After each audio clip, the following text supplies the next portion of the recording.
Imagine waking up to a Formula One world turned upside down. Three teams, McLaren, Alpine, and Williams, on the brink of a technical collapse.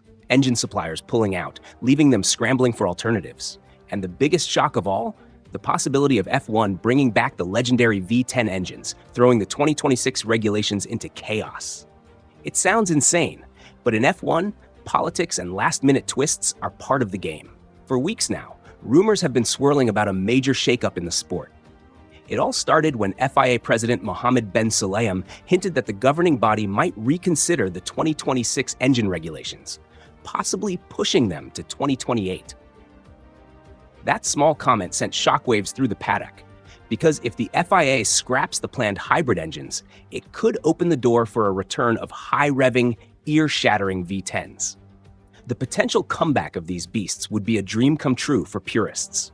The sound, the raw power, the unfiltered aggression, everything fans have been craving since F1 went hybrid in 2014. But for the teams and manufacturers, it's a nightmare scenario. Billions have already been spent developing the next-gen hybrid power units. If the FIA suddenly backtracks, that money goes straight into the trash. And that's where things get ugly. McLaren, Alpine, and Williams are at serious risk because they rely on external suppliers for their power units. While Mercedes, Ferrari, and Red Bull powertrains have their own in-house programs, customer teams have no backup plan. Toto Wolff has already said that even if Mercedes wanted to, they wouldn't have the capacity to supply extra teams. That leaves these three teams with one terrifying question. Who the hell is going to power their cars? Ferrari?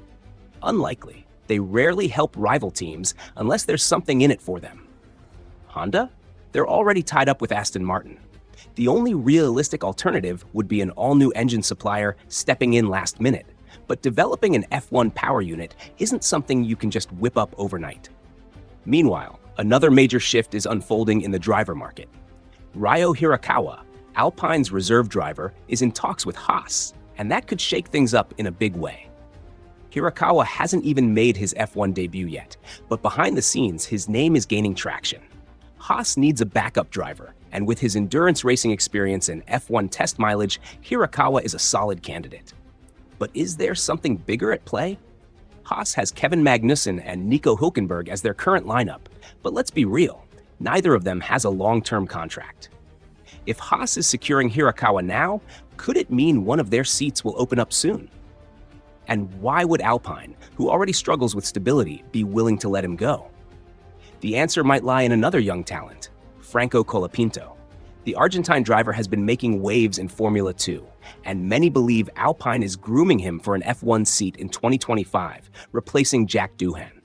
If Colapinto is the future, then Alpine no longer needs Hirakawa as a backup option, explaining why Haas is moving in.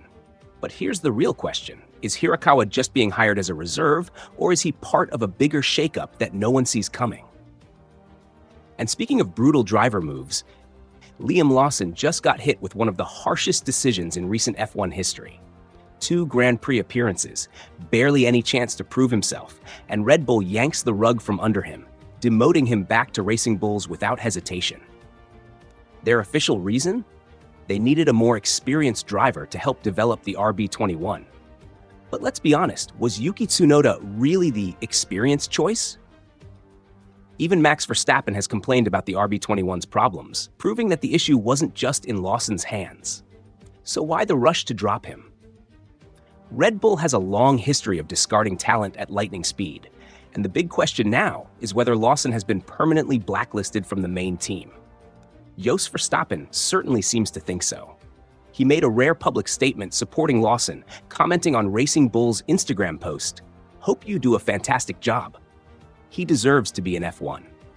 And let's be clear, Jos doesn't say things lightly.